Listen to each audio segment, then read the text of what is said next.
the difference between a preload collar and a spacer lift. People say, oh, it's a spacer lift. It's a preload collar, and it's a spacer lift. Oh, that's just a spacer lift. That's just a spacer lift. There's some confusion and there's some things that people don't understand or understand how they really work.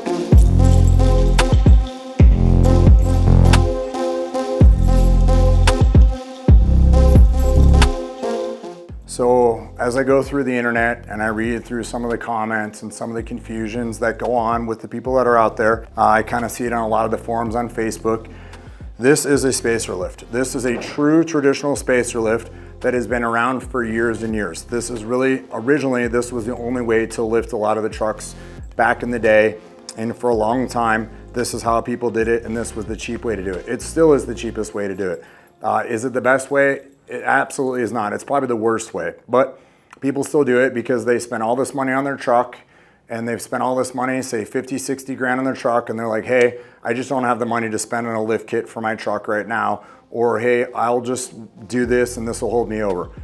I will tell you, this option right here, if you do not off-road ever at all with it, you're probably fine with this. I have seen them fail. I haven't seen this part of it fail. I've actually seen where this goes to full compression, the shock bottoms out from here into the bottom of here and never hit the bump stop, and I call this the fuse link. Where it's welded here is the most brittle part of the shock, and I see them, they just snap off here because this shock is not, strut is not designed to take the weight of the vehicle, and when you multiply it about 3 times when it's traveling down and the suspension traveling up, and it hits and bottoms out here, the kinetic energy has to go somewhere, so it snaps them off right here.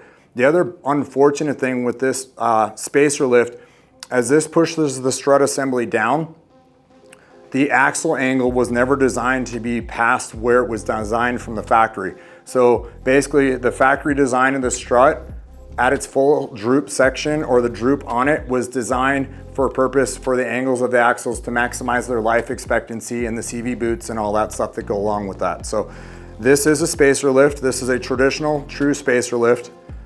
This here is another Bilstein 6112.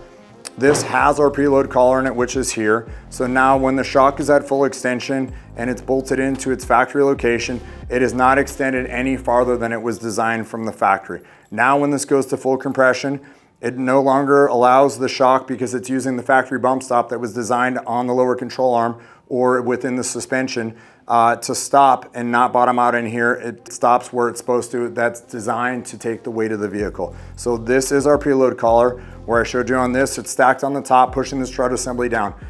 Does it work? Yes.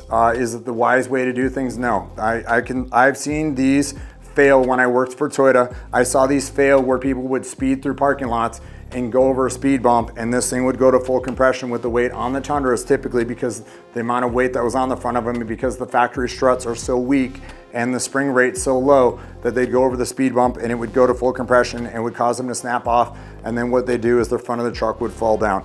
This literally is why I designed this preload collar, is so we didn't run into those kind of issues and have failures out there or have to worry about putting anybody's life at risk.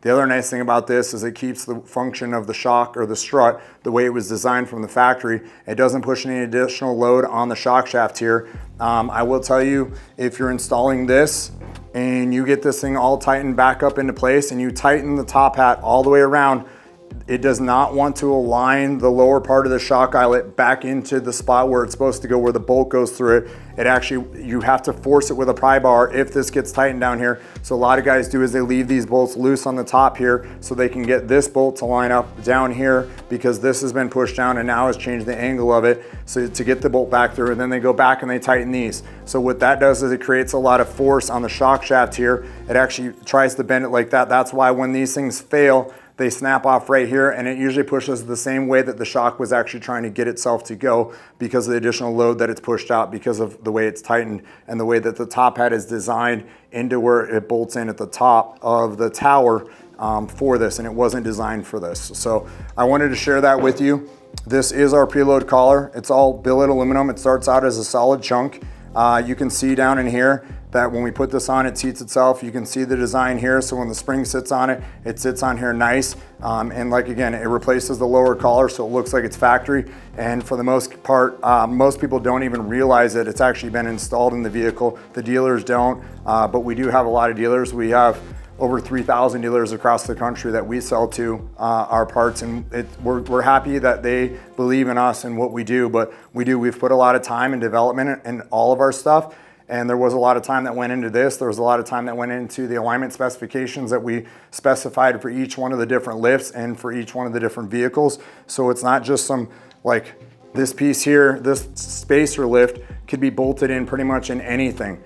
But the thing is that we design every one of these for each specific model of the vehicle. So totally up to you. I just wanted to share that with you. Hopefully that helped educate you a little bit more the difference between a traditional spacer lift and a preload collar and how they work and the differences between the two.